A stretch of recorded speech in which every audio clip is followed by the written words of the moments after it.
y riesgos.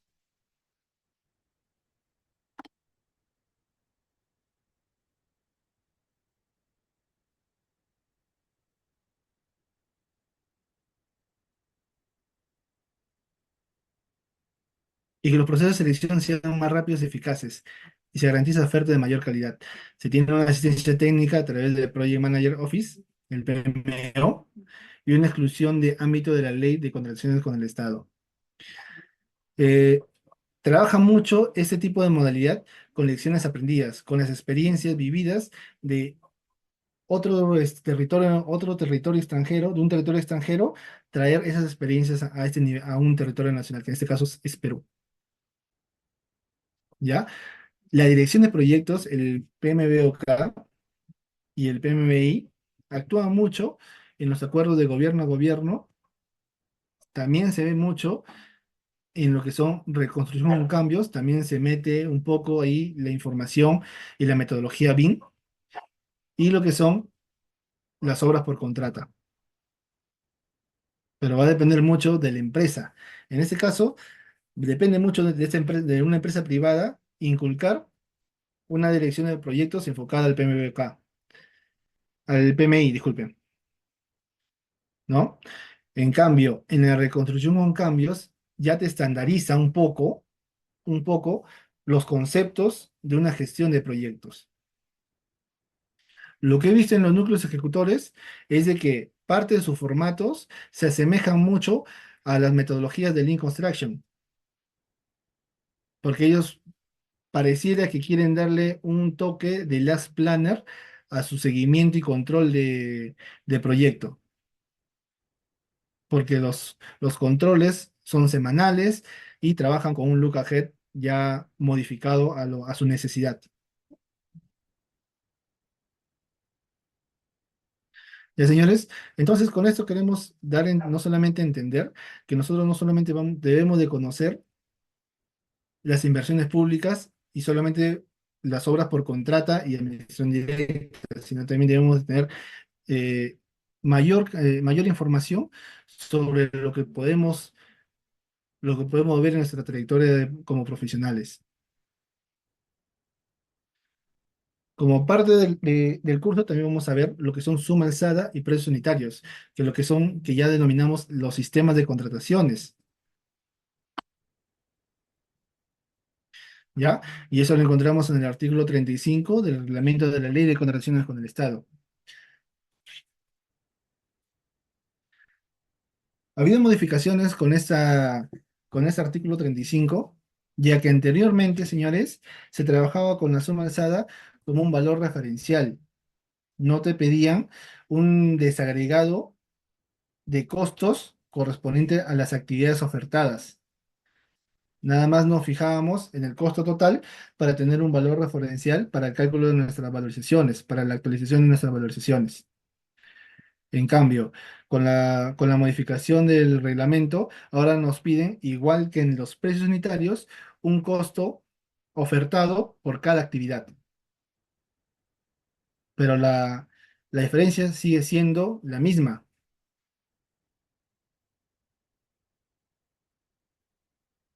¿ya? En sí, la suma alzada es un sistema aplicable cuando las cantidades y magnitudes y calidades de la prestación estén definidas.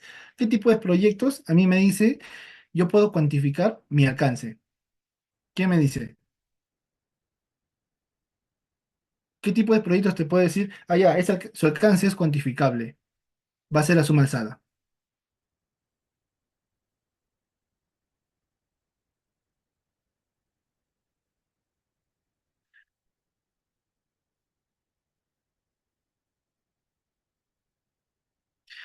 En carreteras, mm, te puedo aceptar si estamos hablando de mantenimientos, pero si estamos hablando de obra nueva, generalmente son precios unitarios.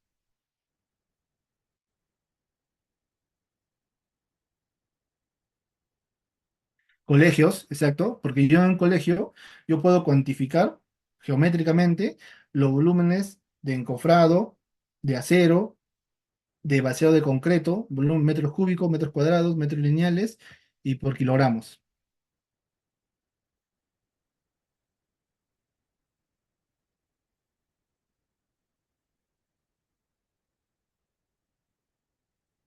Exacto, José. Estoy de acuerdo.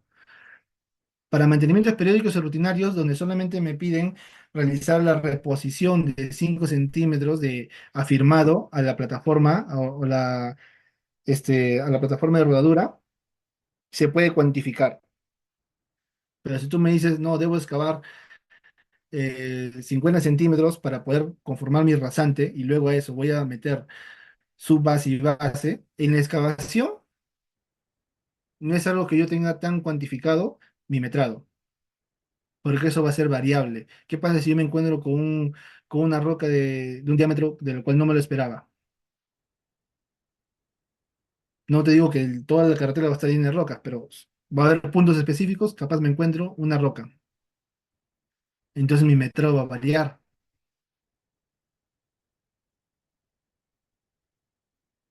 o material conglomerado. Mi material va a variar. No. Generalmente para apertura de carreteras, necesariamente se tiene que definir como precios unitarios, salvo sean obras de arte. Las obras de arte sí se puede cuantificar como suma alzada,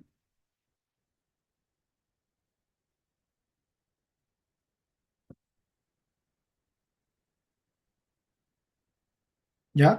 Entonces estamos claros que la suma alzada va destinada a proyectos donde puedo cuantificar mi alcance, donde puede tener las definiciones específicas en las especificaciones técnicas, en los términos de referencias, en la memoria descriptiva y el presupuesto de obra. Y otra característica muy importante, que el postor formula su oferta por el monto fijo integral. Entonces, ¿eso qué quiere decir? De que una vez yo tenga el expediente técnico, es necesariamente importante tener la revisión de los metrados del expediente.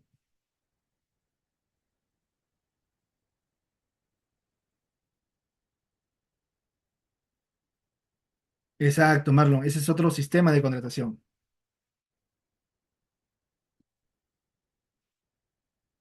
¿Ya?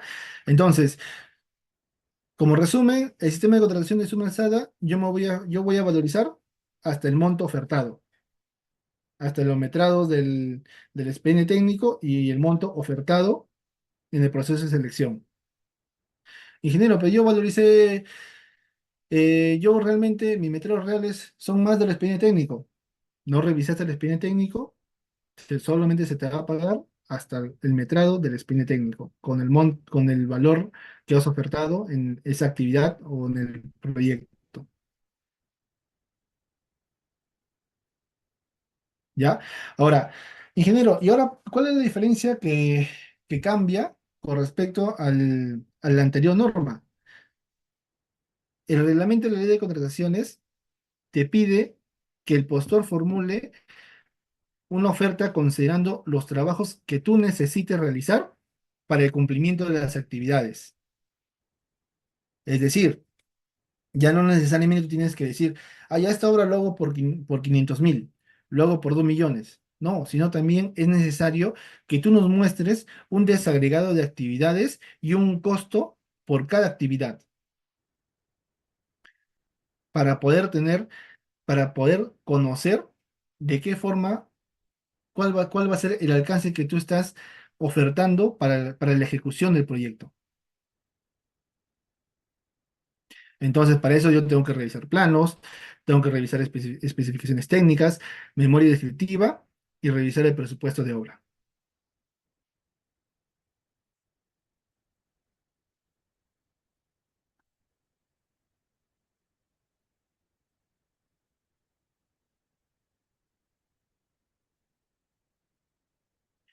El deductivo vinculante, ahora, no necesariamente es deducir un alcance, sino el deductivo vinculante siempre va de la mano de que yo tengo una actividad, yo tengo una actividad que debo de realizar para cubrir el alcance y que no estaba contemplado dentro del expediente técnico como actividad complementaria. Es decir, ah, ya está bien, hago el canal, el plan me manda que haga un canal hasta este punto georreferencial o hasta este hito, listo. Pero veo que el plano de ahí no continúa y no hay un, y debería también demandar un desarenador. Ah, ok, pero no tengo un espacio suficiente para hacer el desarenador. Entonces, yo puedo realizar un adicional por esa actividad complementaria que no estaba ni en el expediente técnico para poder cubrir ciertos metros lineales de canal para ejecutar ese desarenador. Entonces yo hago un deductivo vinculante, que deduzco algo, pero igual voy a estar sumido a un adicional de una actividad no contemplada.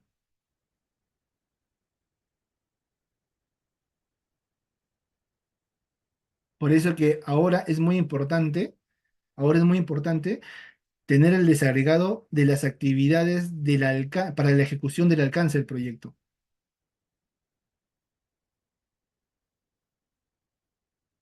Acá va a mandar mucho los planos que maneja el expediente técnico.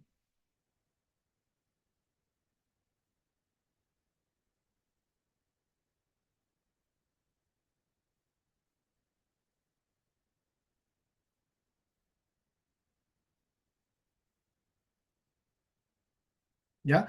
Entonces, esa es nuestra definición como suma alzada, como sistema de contratación. Luego tenemos el sistema de contrataciones a precios unitarios, el cual ya nosotros hemos escuchado, es un sistema aplicable a las contrataciones de bienes, servicios, en general, consultorías y obras, cuando no se puede no se puede conocer el alcance real, las magnitudes reales del proyecto.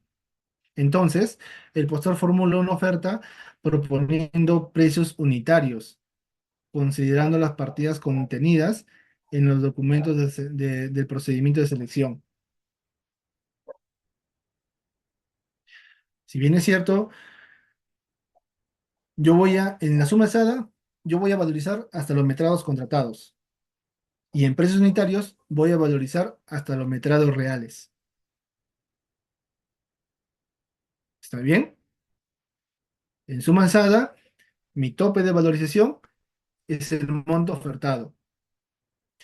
En precios unitarios, mi tope de valorización va a depender de los metrados reales que yo ejecute. Ingeniero, si yo ejecuto menos, se te paga menos. Ingeniero, si yo ejecuto más en precios unitarios, se te va a pagar los precios, los metrados ofertados, más el adicional de mayores metrados.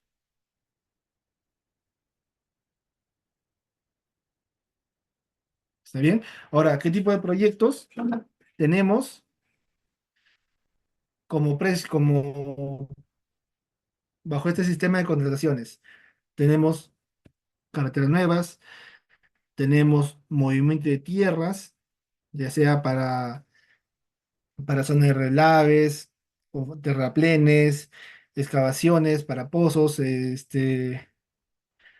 reservorios, lo que son los proyectos de saneamiento. También, ahora, todo también va a depender de la entidad pública. Si bien es cierto, hay canales que se pueden ejecutar en la zona costa, que no necesariamente tiene tantos riesgos como los canales que se pueden ejecutar en una zona rural. Entonces, también hay que tener claro dónde es la ubicación georreferencial de que está programado el proyecto, de donde se va a invertir la ejecución del proyecto.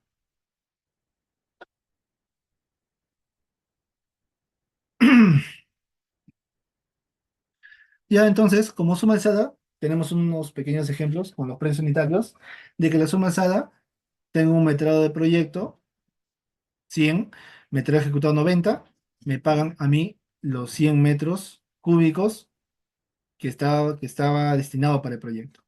Ingeniero, pero hice menos. Está bien, se te va a pagar todo el metrado. No hay deductivo. En lo que son, si yo hago más de lo que se me ha contratado, lastimosamente también no se te va a pagar más de lo que se te ha contratado.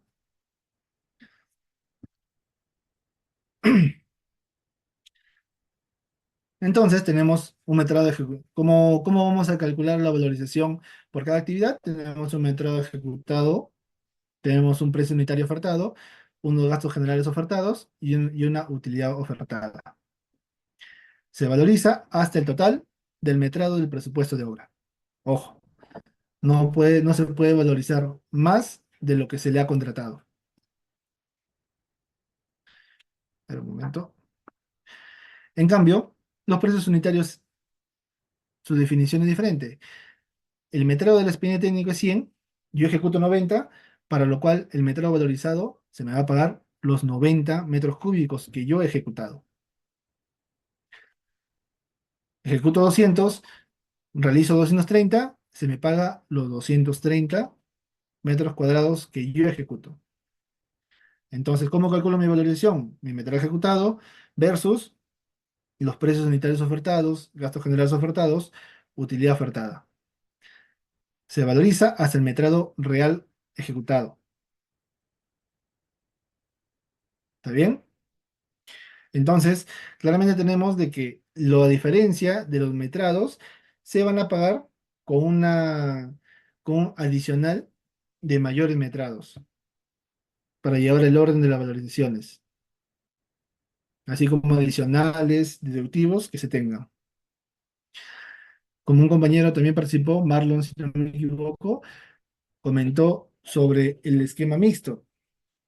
Entonces, el esquema mixto es el sistema de contratación donde influye tanto suma alzada y precios unitarios.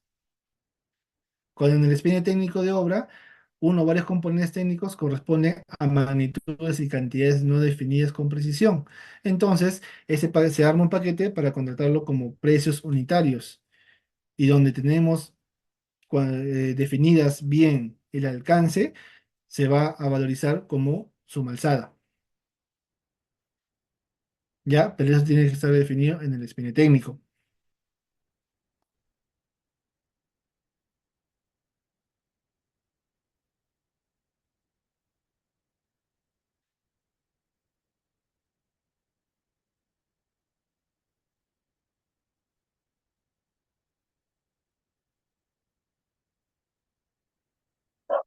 Pero si es suma alzada y tienes mayores metrados, esos mayores metrados no lo vas a cobrar.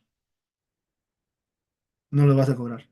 Salvo sea tengas obras complementarias y puedas justificar de que ese alcance no estaba contemplado en el expediente técnico. Entonces, eso puede tomarse como un adicional al proyecto.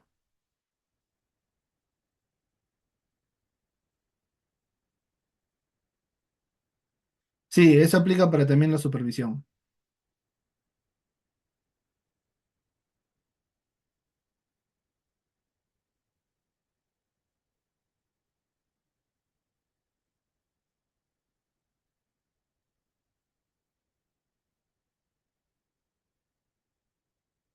No, como te digo, se puede dar la modalidad. Si yo tengo un contrato de suma alzada y tengo un adicional, que es una obra con un trabajo, una actividad complementaria al alcance que tengo contratado, entonces necesariamente ese adicional se puede tomar como si fuera una suma alzada o un precio unitario, dependiendo de qué tan definido o claro se tenga el alcance de ese adicional.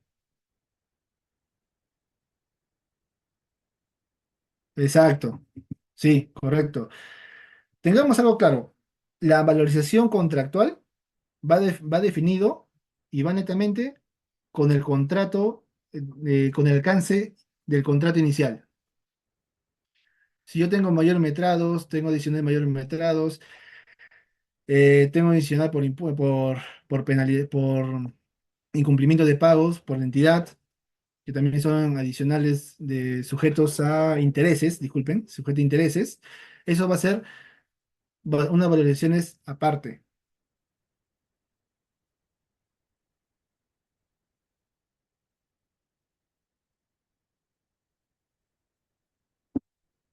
¿Ya? Como también el sistema de contrataciones, un momento.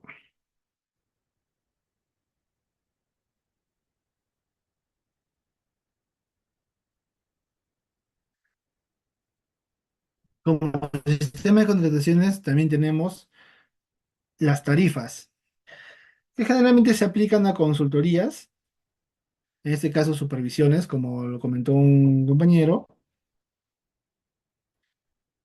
¿ya? Cuando no procede, cuando no se puede conocer o no se tiene claro o preciso el tiempo de la prestación del servicio. En este caso, el postor formula una oferta poniendo tarifas en base al tiempo estimado o referencial para la ejecución de la prestación.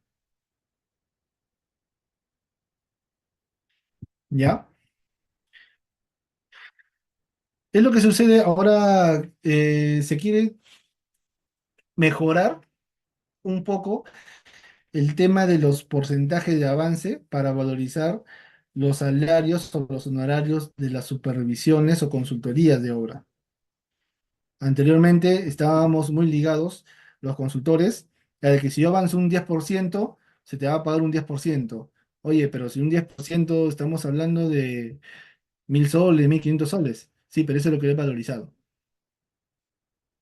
Entonces, esta es una alternativa para ya no tener que estar amarrado a un proyecto que no va a cumplir con los avances que nosotros estimamos. Inicialmente se tiene supervisores que van por 3 meses a un proyecto y terminan saliendo después de medio año.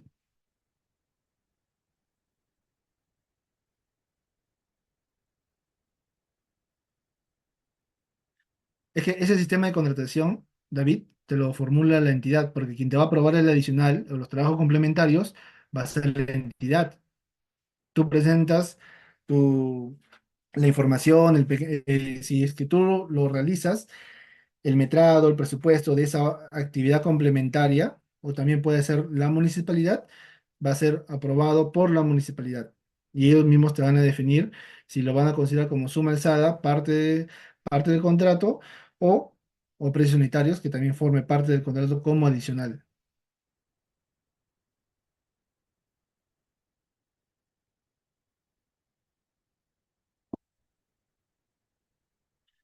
Entonces, las tarifas incluyen costos directos, cargas sociales, tributos, gastos generales y utilidad para los consultores de obra.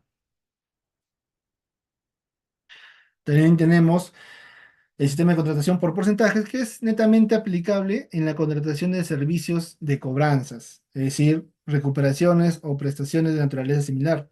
Dicho porcentaje incluye todos los conceptos que comprende la contratación que le corresponde al contratista. Lo que vemos muy comúnmente con las empresas financieras.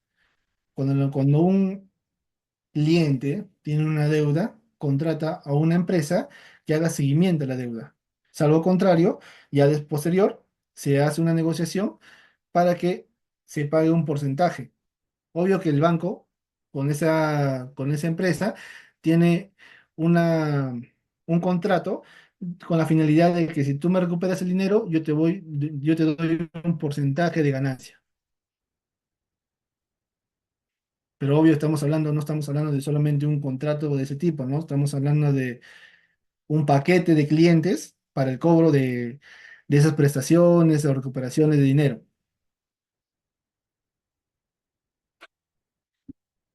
Y tenemos los honorarios fijos y bonos, creo que este es el último, que van aplicable en las contrataciones de servicio. En ese caso, el postor formula una oferta contemplando el monto fijo y un monto adicional como incentivo que es pagado al alcanzarse el resultado esperado. Se deja claro se deja claro que este sistema de contratación se puede aplicar cuando el riesgo de la incertidumbre es nulo o cero.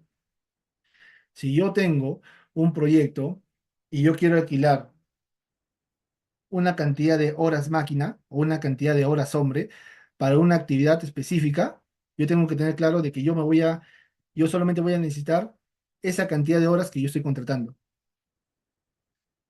porque estoy seguro que el alcance solamente me va a llevar esa cantidad de horas.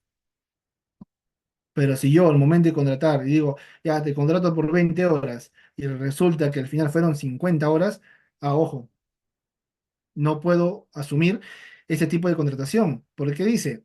que si yo contrato bajo un honorario fijo y cumplo la meta, obvio, te doy un adicional como parte del cumplimiento del alcance que te he contratado. Pero para eso yo tengo que tener claro cuál va a ser mi gasto. Pero si yo no tengo claro cuál va a ser mi gasto, entonces te voy a contratar por algo y mucho más de lo que yo te voy a pagar. Exacto. Tengo que tener claro cuánto es lo que me va a demandar para cumplir ese alcance.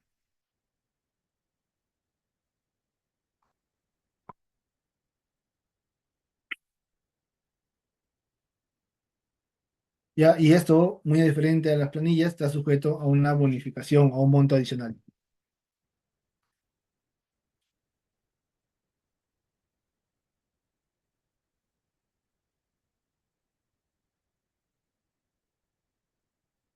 ¿Ya, señores?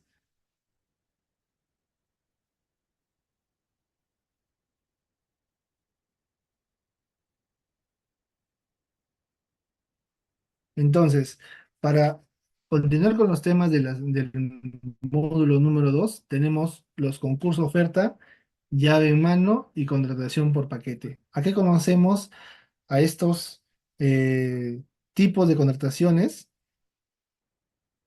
modalidad modalidad de contrataciones dentro del reglamento de la ley de contrataciones. Entonces, en el artículo 36 nos domina mucho lo que es la llave en mano, ¿ya? Como modalidad de contratación, que nos dice que la llave en mano es aplicable para la contratación de bienes y obras. En el caso de bienes, el postor oferta, además de esto, su instalación y puesta en funcionamiento cuando son bienes. Ojo, es cuando yo contrato a alguien que me compre algo y me lo suministre. Entonces, ese proveedor trae el material, lo instala y lo pone y lo comisiona o lo pone en funcionamiento. Ejemplo, cuando compro unos ventiladores o un servicio de HVAC, yo obvio que yo le doy la ingeniería, yo le doy la especificación técnica de lo que quiero comprar. Entonces, ellos traen, van a comprar, ya sea por importación o de marca nacional, depende de lo que estoy comprando, lo suministra, lo viene y lo instala. ¿Cuál es la diferencia con una obra? Cuando estamos hablando de una obra, la empresa se encarga de la construcción, equipamiento y montaje hasta la puesta en servicio. Y de ser el caso, ojo, y de ser el caso, la elaboración del expediente técnico. Pero no necesariamente es un requisito. Necesariamente es la construcción, equipamiento y montaje. Lo que esta modalidad de contratación ha usado mucho la reconstrucción con cambios.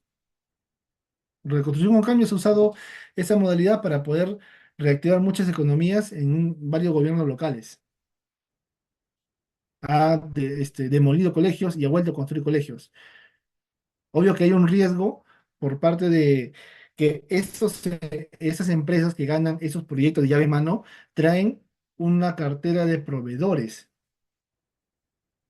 Es decir, ellos mismos realizan la procura o la gestión de compra para el suministro de equipamientos y muebles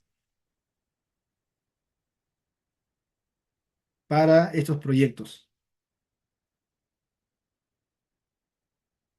¿ya? También parte de la llave en mano es de que pueden participar de la operación asistida como una capacitación del producto que se está entregando. Entonces, esto ha sido muy sonado. No sé si en su zona ha tenido ese tipo de modalidad, porque ha sido muy común en los últimos años. Reconstrucción con Cambios ha hecho muchos proyectos, no solamente colegios, también han hecho varios proyectos hidráulicos y rehabilitaciones de infraestructuras educativas, no solamente construcción. Obvio que todo esto tiene que estar mencionado, señores, toda esa modalidad de contrataciones, sistema de contrataciones, tiene que estar mencionado dentro de las bases. Antes de ofertar, antes de ofertar, tengo que verificar si es que se va a llevar bajo esta modalidad. Muchas veces en las bases, no, los proyectos no necesariamente tienen que escoger una de ellas. Capaz no pueden escoger ni una, no corresponde bajo para la contratación de este proyecto y está bien.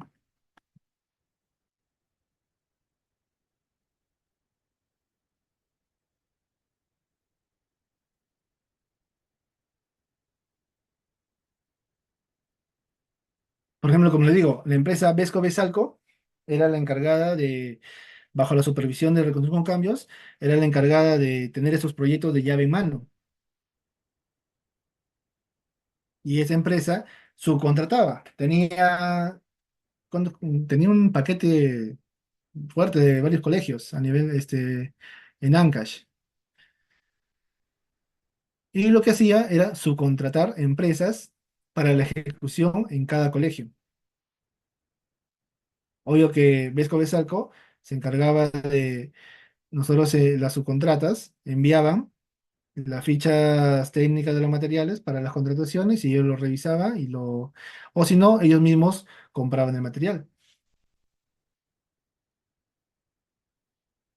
Pero esto sirve mucho, señores, esto sirve mucho cuando la empresa tiene una gestión de proyectos eh, muy, muy sólida. Si yo tengo una gestión de compras ya especificada y ya no, con mis registros y mis tiempos y una cartera de proveedores atrás, lo voy a cumplir las metas. Si yo tengo un staff, una oficina de calidad que me va a evaluar el estatus de la calidad de los trabajos que voy realizando con un registro adecuado, lo voy a poder solventar. ¿Por qué? Porque la llave en mano, si bien es cierto, las empresas se busca este tipo de modalidad de contratación para que asegure una calidad y un menor costo con respecto al proyecto contratado. Y en ese caso se lanzaba por paquetes.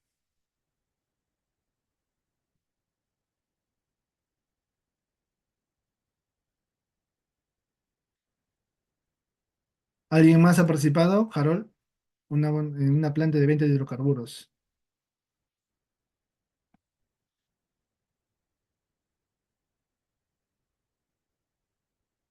¿Otro comentario para compartir?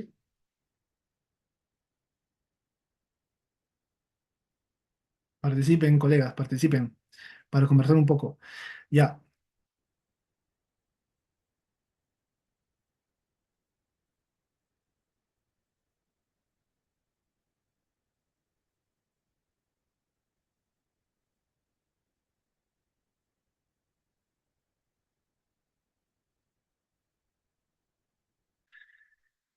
los proyectos EPC, ingeniería, compras y construcción.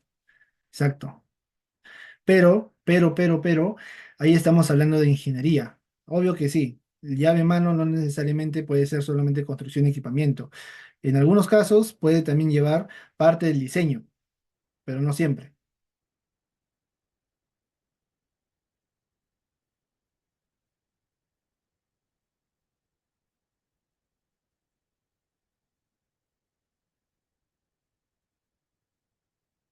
¿Ya?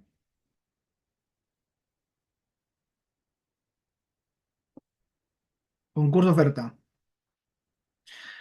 El concurso oferta, acá sí hay que pensarlo mucho para poder sobrellevar un proyecto de ese tipo. Esta modalidad de contratación, si bien es cierto, el reglamento de la ley de contrataciones no te especifica mucho, pero los detalles se lo voy a dar. Generalmente es que el contratista realice el expediente técnico y ejecución de la obra. Pero ¿dónde tenemos el riesgo? Tenemos el riesgo en la elaboración del expediente técnico. Si nosotros realizamos o se realiza un mal expediente técnico, el contratista no puede estar, eh, no se puede aceptar un adicional por un mayor trabajo y por deficiencias en el expediente técnico. Entonces, este tipo de modalidad de contrataciones, si bien es cierto, te da más horizonte para poder realizar un alcance, pero si el alcance no lo tienes claro y tú elaboras un expediente técnico y lo ejecutas así como se ha aprobado, si el alcance cambia, va a haber un problema. Y yo veo que el financiamiento, tú sabes muy bien de que nuestro sistema, nuestro Ministerio de Economía y Finanzas, una vez aprobado el expediente técnico, se hace la gestión para para el pago de ese documento, para el pago de ese servicio, ¿no? Que es parte del contrato.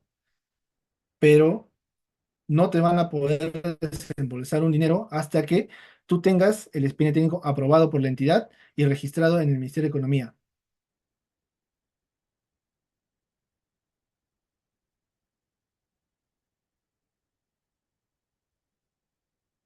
Entonces, este desembolso puede demorar y la ejecución del proyecto un poco también, porque tiene que revisarlo bien, que el alcance esté de acuerdo a la necesidad del cliente, de los stakeholders.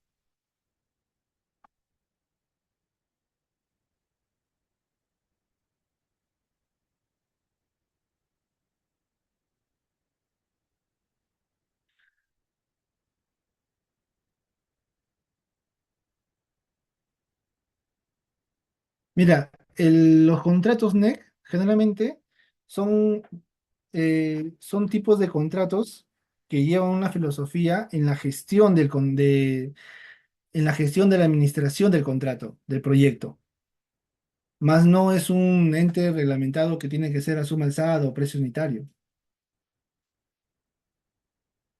Es como las definiciones o fundamentos del PMI, que te otorga buenas prácticas para la dirección de un proyecto. Entonces, netamente un contrato NEC te desarrolla como objetivo promover la colaboración y la gestión de dirección de un contrato, ¿no? Obvio que tiene las mismas ideologías de tener eh, comunicación directa y afianzada con el cliente de lo que se está haciendo.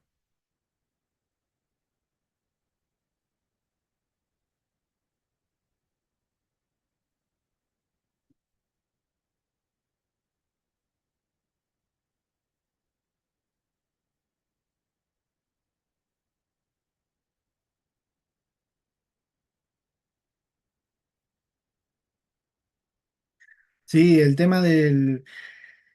principal problema de la falla de los proyectos de llave en mano, cuando no se elabora el expediente técnico, es ese, de que la empresa que gana este paquete de llave en mano, viene a ejecutar bajo un expediente que no lo ha elaborado ellos, sino lo elabora un consultor.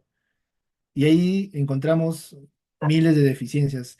Y lo malo que, como estos son proyectos que se han lanzado de una manera rápida para reactivar economías, que esa es la ideología de la reconstrucción con cambios, a reactivar la economía de sectores locales. El expediente técnico lo tienen no tan claro el alcance que se quiere hacer.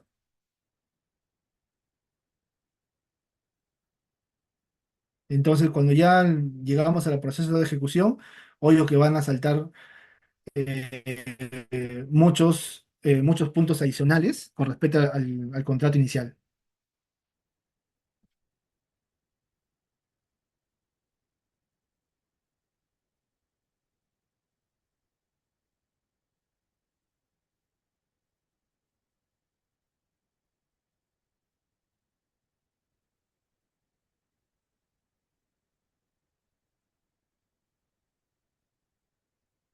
Sí, el concurso de ofertas sí les diría, hay que tener bastante cuidado o si no, contar con los especialistas y profesionales idóneos para el tipo de trabajo que se va a hacer.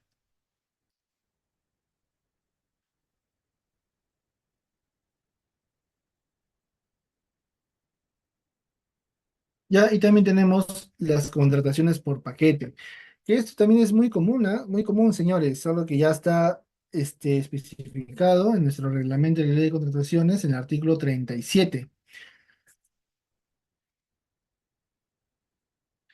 donde la entidad puede efectuar contrataciones por paquete agrupando en el objeto de la contratación varios bienes, servicios en general o consultorías distintos pero vinculados entre sí, considerando que la contratación conjunta es más eficiente que efectuar contrataciones separadas. También pues, se puede contratar por paquete la ejecución de obras similares, naturalezas cuya contratación en conjunto resulte más eficiente para el Estado en términos de calidad, precio y oportunidad frente a la contratación independiente. En este caso, la entidad suscribe un contrato por cada obra incluida en el paquete. Ejemplo. Nosotros tenemos claro que, que bajo la modalidad de los tipos de contrataciones tenemos bienes, servicios y obras. ¿Está bien? Y disculpen, y consultorías. Entonces, la contratación por paquetes es una modalidad donde yo no separo mis compras a mi servicio o a mi consultoría, sino lo agrupo para un solo servicio, un solo contrato. Y puedo tener así, de ese tipo varios contratos. Ejemplo, el mismo ejemplo que les comenté. Por ejemplo, yo tengo que hacer una consultoría de una instalación de HVAC. Para los que no conocen, HVAC es el aire,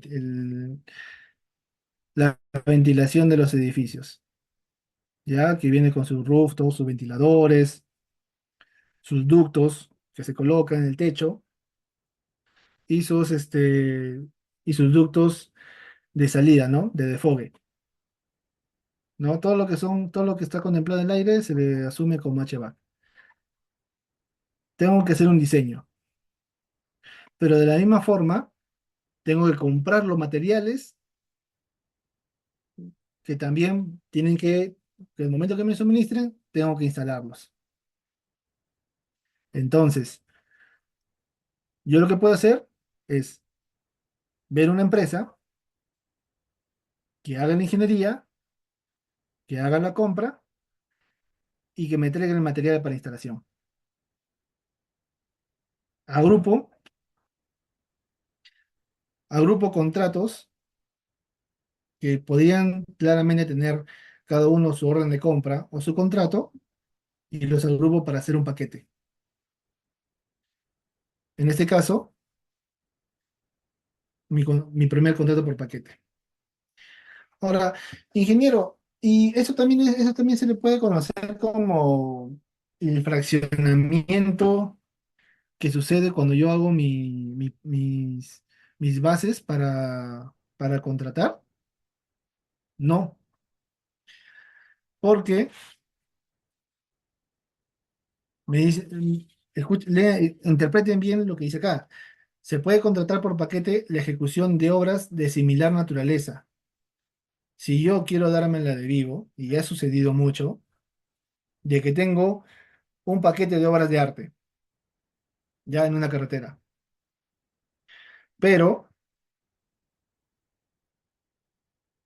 yo quiero ayudarle a un amigo mío, pero para yo poder ayudarle, tengo que sacar ese contrato de forma directa,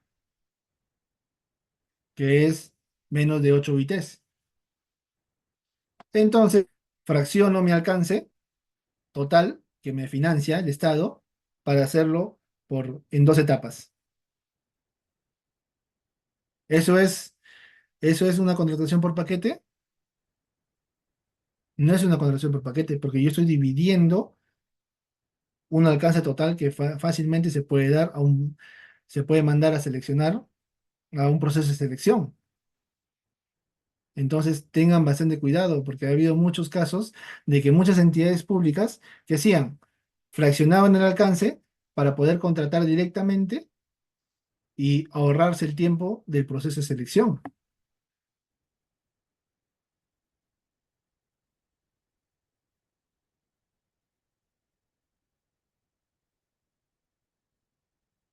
Entonces, se puede convocarse a procedimientos de selección por paquete para la elaboración de fichas técnicas, estudio de preinversión de proyectos de inversión y o estudios o informes que se requiera para la inversión de ampliación marginal, rehabilitación y o optimización.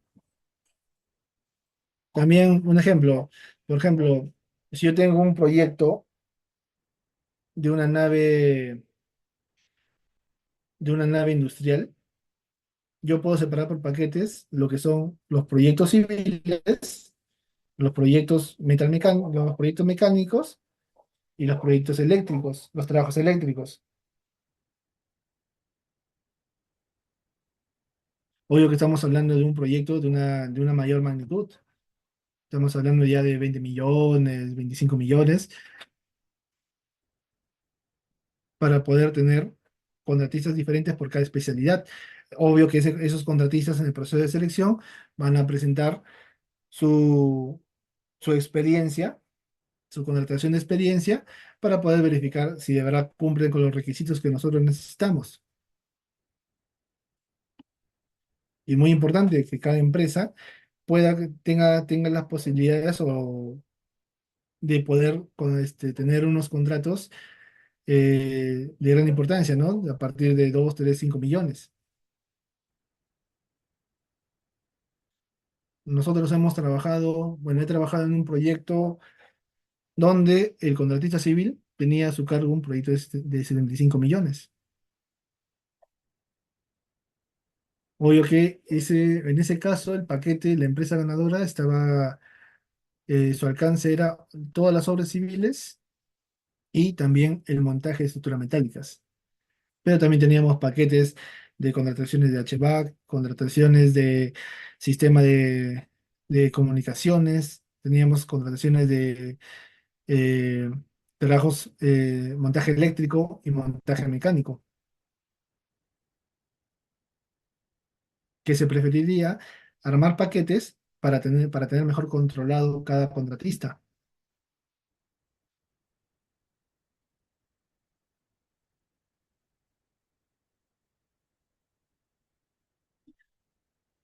Ya, señores, entonces, si bien es cierto, esta semana hemos enfocado mucho en lo que las previsiones previas que tenemos que tener en consideración.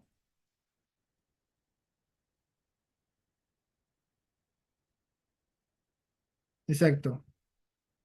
Sí. Muchos, como les comentaba, la empresa Vesco Besalco, al momento de tener su contrato por llave en mano, ¿qué hacía? Subcontrataba empresas para poder abarcar todo el alcance que tenía contratado. Cinco colegios, 6 colegios, no lo va a poder cubrir él solo. Obvio que puede cubrir como supervisión, parte de un control,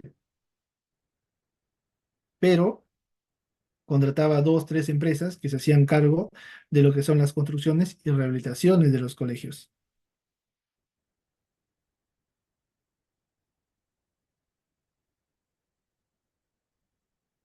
Entonces, señores, esta semana nos hemos enfocado en algunos puntos del reglamento de la ley de contrataciones, hemos tocado lo que tenemos que considerar y revisar en el expediente técnico.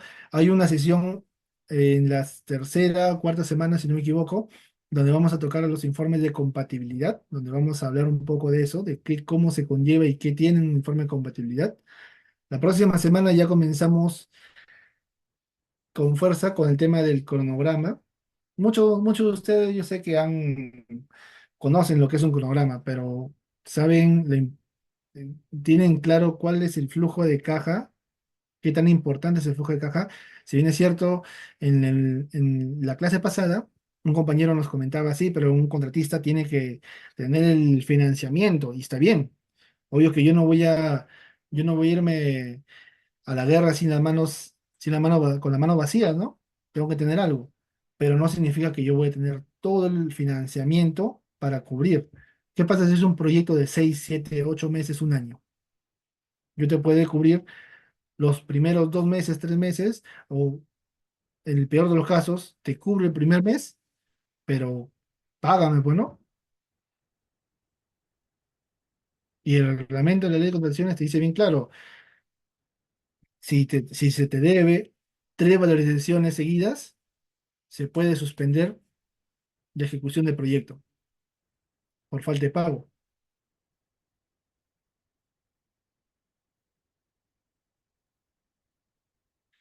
Entonces, hay cositas, hay términos que ha cambiado, como por ejemplo, anteriormente el reglamento te decía que el inspector o el supervisor te tenía que aprobar al quinto día la valorización emitida, ¿no?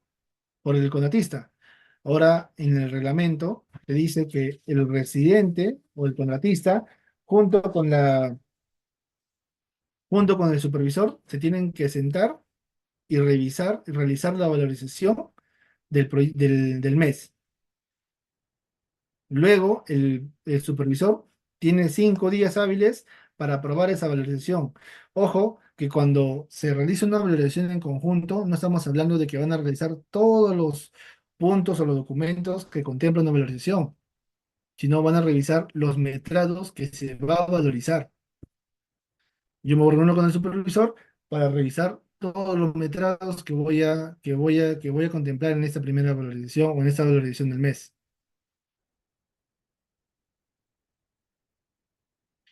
Pero ya lo que va a revisar después es de que como que se respete lo que se pactó, el cuaderno de obra y los documentos que validen la ejecución y los protocolos de calidad, liberaciones de calidad de dichos trabajos.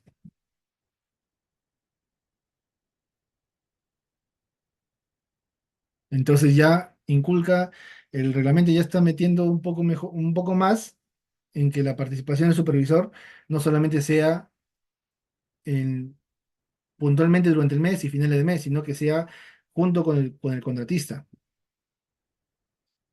Porque si el supervisor no participa con la valorización en conjunto, eso significa que el supervisor tiene que revisar la valorización durante el tiempo de aprobación. Es decir, no solamente va a revisar los metrados, sino también va a revisar todos los demás documentos. Y si no le alcanza el tiempo, ya es responsabilidad del supervisor.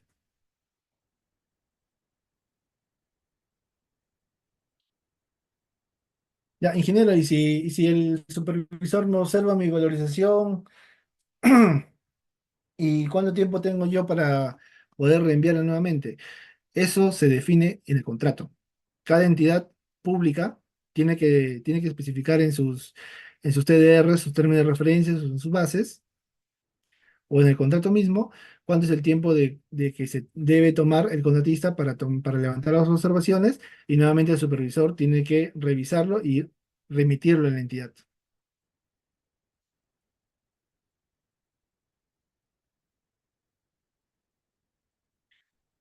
Lo que les estoy comentando es del reglamento de la ley de contrataciones que les he compartido en el material de esta sesión del módulo número 2.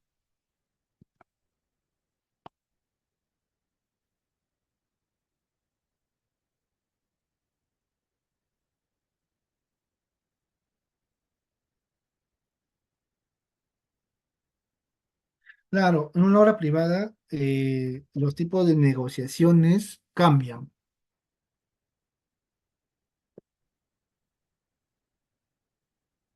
Los tipos de negociaciones cambian. Aprobar una orden de cambio puede demorar, pero si es que hay una reunión y una comunicación constante con los stakeholders, se puede llevar a un punto de confianza de realizar las actividades adicionales, teniendo un pendiente las órdenes de cambio. Obvio que eso va a quedar en un proceso de regularización, pero para eso se tiene que tener bien claro cómo se va a actuar bajo ese escenario, ¿no? De gestión de cambio. Se puede tener una cantidad de SOC, de solicitud de orden de compra, bajo actividades no contempladas en el contrato. Por eso también existe mucho el EPC, el EPCM, que es la gestión de ingeniería, procura y construcción. Entonces, pero eso también ya está más enfocado, se enfoca mucho con una metodología ágil y un proceso de construcción fast track y crashing, ¿no? Que eso ya se ve más en un tema de planificación.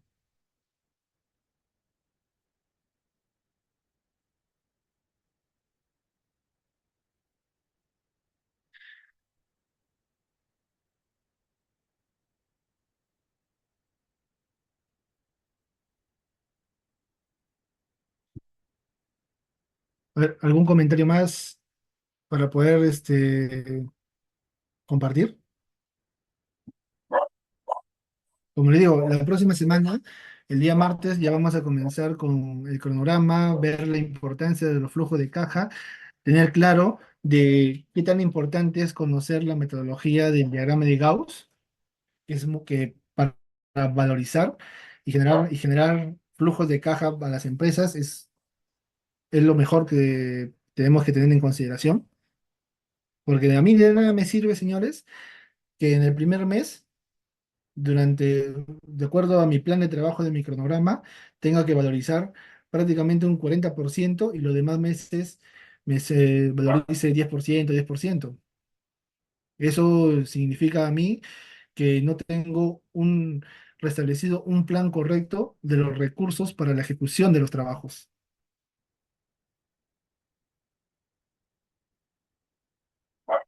Entonces, lo ideal es tener en consideración lo que son el diagrama de Gauss, que vamos a comenzar lentos, vamos a tener un pico de trabajo, pero asimismo, como tenemos un pico de trabajo, vamos a tener un declive hasta el cierre del proyecto y generar nuestras famosas curvas S, ¿no? Ahí sí, sí les pediría el ejercicio, lo vamos a desarrollar juntos, pero sí les pediría que tengamos instalados para participar el proyecto. Sí, sí, sí, sí, Muriel. Netamente esta semana nos hemos enfocado más en artículos, normas que tenemos que tener en consideración, modalidades y sistemas de contrataciones, que tenemos que tener claro cuál es la diferencia. Vamos a ver mucho lo que es suma alzada, precios unitarios. La próxima semana nos vamos a enfocar, lo que quiero que aprendan es, ya, yo voy a valorizar, pero ¿cómo está mi flujo de caja? Yo cuando inicio un proyecto, yo tengo que tener claro cómo va a ser mi plan de trabajo y que mi plan de trabajo vaya con el financiamiento que yo tengo.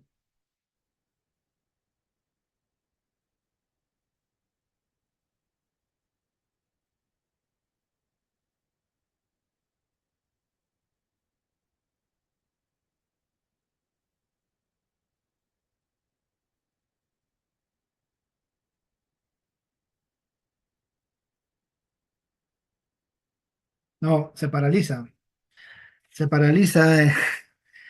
Es que hay que tener claro algo, ¿ah? De que el inicio de la obra se va a dar siempre y cuando el contratista haya firmado el contrato o tenga toda la documentación ya en manos de la entidad pública, se tenga el inspector o supervisor contratado, se tenga el expediente técnico en manos del contratista y las liberaciones de área, en este caso, la entrega de terreno. Entonces, en ese caso, Jennifer, se tendría que regularizar hasta que el contratista cumpla con los documentos necesarios para la firma.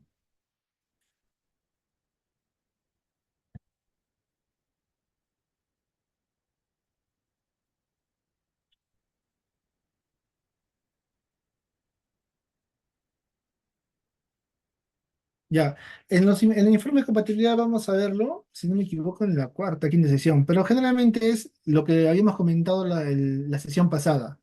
¿Qué debemos de revisar en el expediente técnico? Debemos revisar plano de ubicación, georreferenciación de los puntos a donde vamos a intervenir, tenemos que revisar el presupuesto, tenemos que revisar el metrado, como les indiqué, si es que el expediente técnico no se ha detectado en el proceso de licitación, pero para inicios tiene una antigüedad del presupuesto, tiene mayor de 9 meses, se tiene que solicitar una actualización.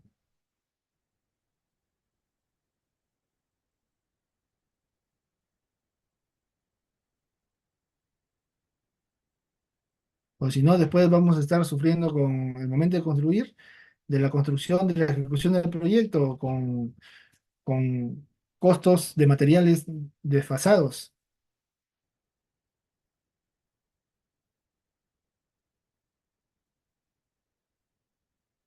Sí, vamos a ir, lo que necesito, te voy a entregar un archivo de MS Project, lo más probable es que hoy día lo suban, porque ya lo envié a la coordinadora,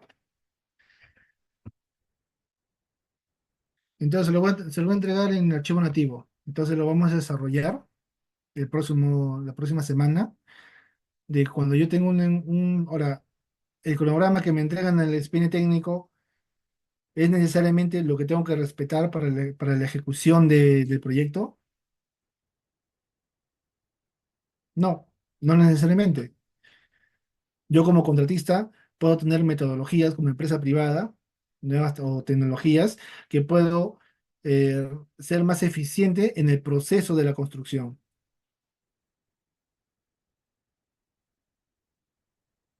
Entonces a mí, yo al momento de recibir el expediente técnico, al momento de tener una firma de contrato, antes de inicio el proyecto, ¿qué me pide también la entidad pública? Me pide un cronograma de trabajo. Entonces yo tengo que sentarme con mi ingeniero de producción, mi ingeniero residente y como oficina técnica, porque las valorizaciones adicionales, deductivos, parte de una oficina técnica, determinar cuál va a ser mi plan de trabajo. Entonces, eso es lo que tenemos que entender, que el cronograma no necesariamente es del planificador, sino el cronograma también me ayuda a mí, como ingeniero de oficina técnica o jefe de oficina técnica, poder ver cuál va a ser los desembolsos parciales durante el proyecto, para poder planificar el gasto de ese dinero para compra de materiales, para disponer el tema de pago de personal y que tener un flujo de trabajo constante. Si yo no programo ese dinero, me va a perjudicar en la ejecución del proyecto. Si yo no programo el gasto de comprar materiales, obvio que voy a tener una paralización por falta de materiales.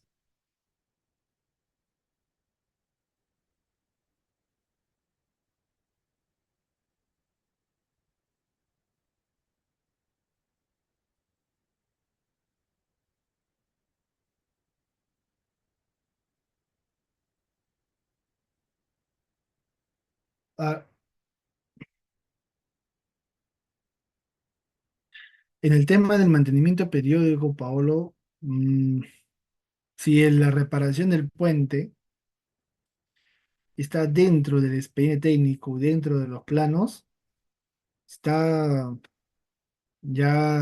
el contratista, en este caso, su representada, ha asumido la responsabilidad de reparar ese puente bajo ese costo que ha ofertado. En lo que es suma alzada, repito, lo que me compete a mí realizar un adicional en una suma alzada siempre son los trabajos complementarios, las actividades que no están consideradas en planos, ni en presupuesto, ni en especificaciones técnicas del expediente técnico.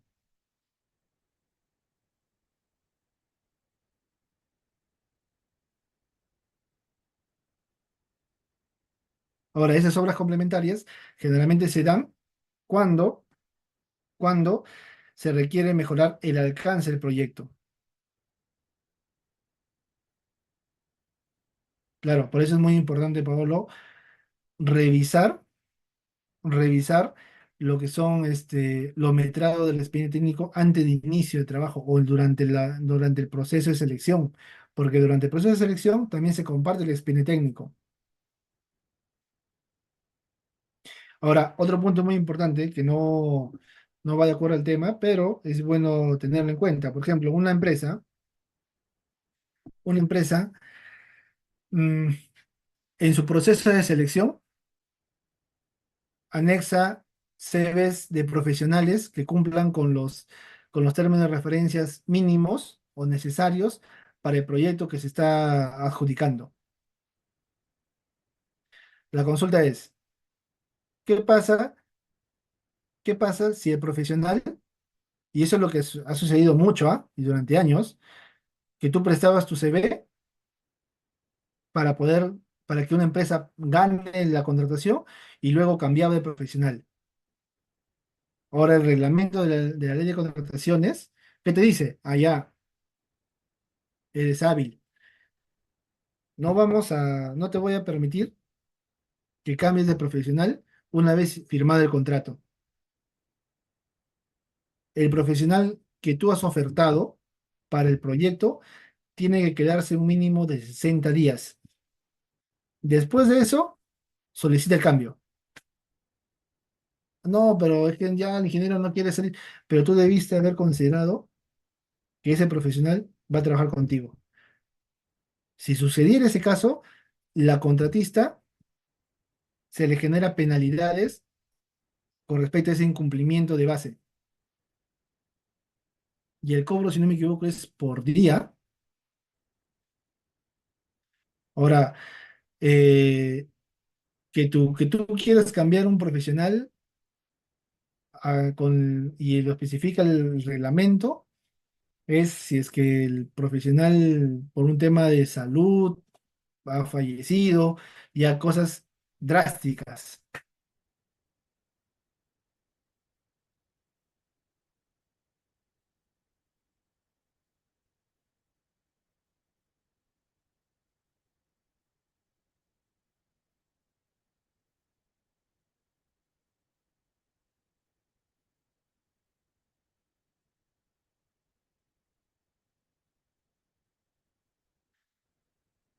A ver, vamos a ver.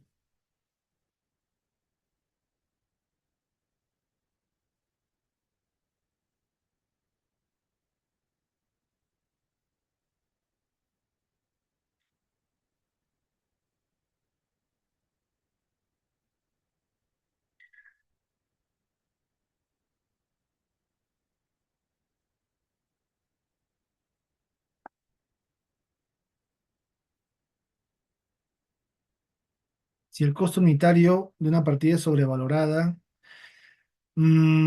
la supervisión ahí ya tiene que entrar a tallar, porque el contratista no te va a observar eso. Si tú como contratista has ganado un proyecto, una obra por suma alzada, no lo vas a, no lo vas a reportar, ¿no? En este caso, el supervisor tiene que revisar el expediente técnico para también hacer su informe de compatibilidad.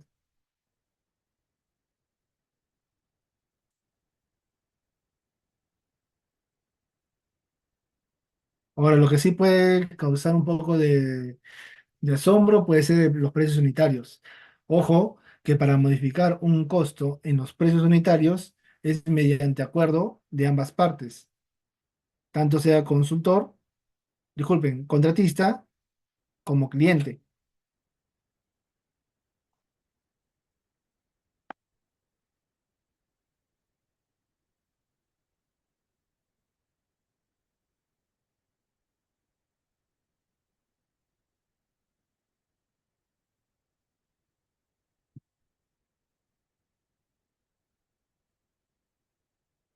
Sí, José, yo te entiendo.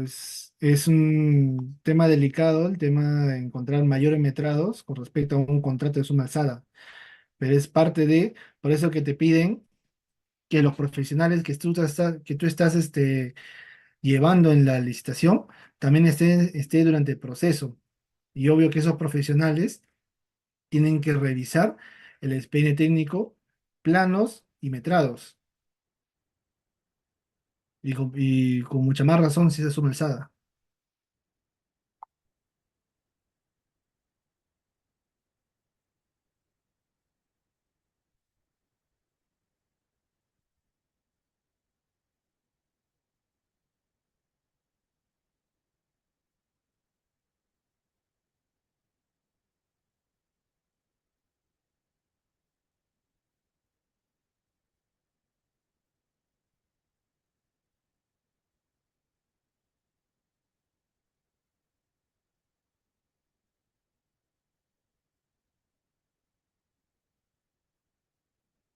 Sí, sí, tienes razón, 50% de una UIT.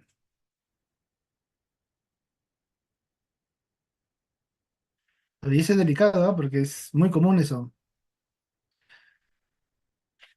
Pedir prestado CVs, ganan y cambian CVs al final, cambian de profesional al final, al firmar el contrato.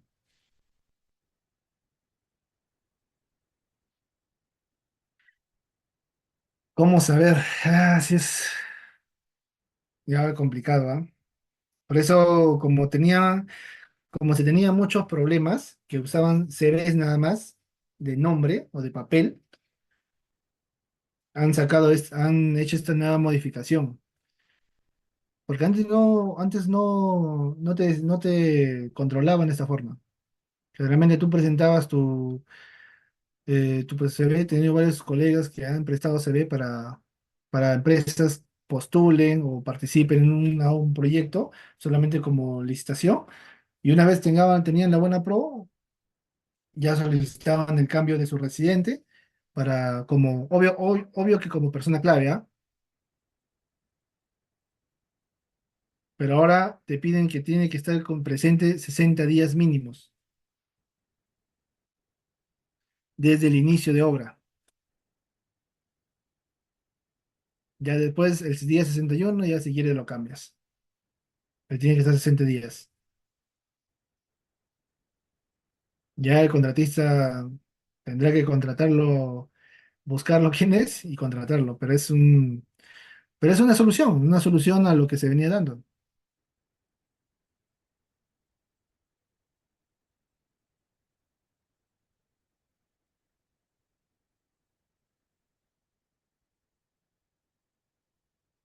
Ese dilema también lo pasé hace unos años, José. Por ejemplo, yo para poder, tú puedes darle dos formas de experiencia a tu empresa. Consorciándote con, por ejemplo, yo como ingeniero le puedo dar experiencia a mi empresa bajo un consorcio, tener claro que la empresa es bajo la normativa legal, es un individuo, se puede decir, tiene sus propios derechos como una persona natural, pero estamos hablando en el marco financiero, en el marco contable.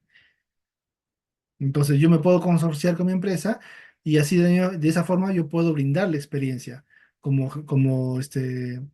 consultor, como residente, depende del servicio que se va a dar. Yo puedo darle experiencia como consultor de proyectos, como supervisor, para un servicio de supervisión, para una consultoría de expedientes técnicos. Entonces puedo compartir experiencia con mi empresa. Y ahora, si yo quiero contratar con un proyecto, una obra, sí tengo que consorciar con otra empresa. Obvio que durante el consorcio se firma un acta donde vamos a medir el porcentaje de participación de cada empresa. Y la experiencia que te piden en las bases es proporcional a la participación que tú asumes en el consorcio.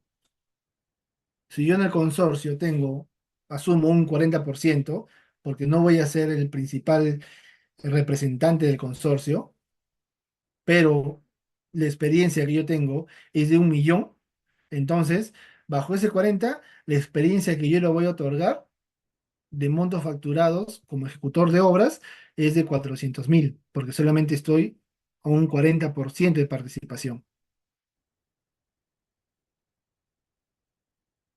Entonces, la otra empresa que no tiene experiencia, obvio que no va a dar, no va a aportar con nada de experiencia, pero va a ser el encargado, va a estar a su cargo el 60% de la participación en ese consorcio y va a ser el representante del consorcio.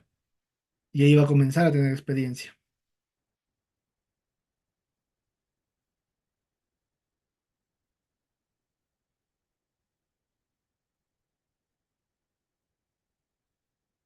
Entonces también se ve empresas que también te alquilan experiencia, se ve muchas cosas en el tema de contrataciones, que no lo vamos a tocar, no es el fin del curso, pero sí es importante saberlo, cómo se maneja el sistema de contrataciones en el Estado peruano.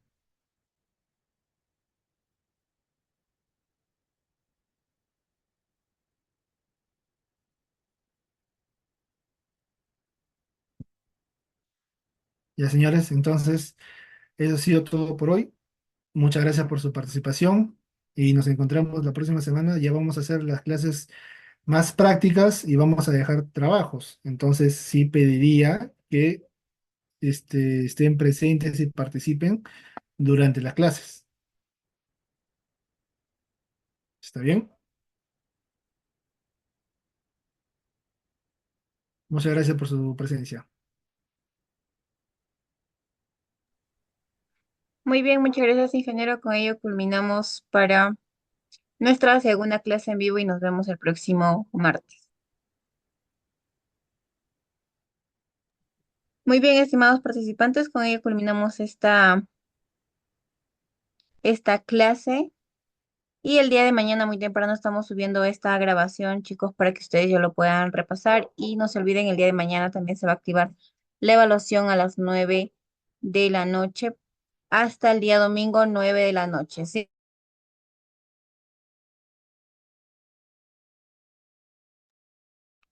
Con ello culminamos, estimados participantes. Gracias, Lenin, Arturo, Jennifer, Pedro, Ramón, Alexander, José. Buenas noches con todos ustedes.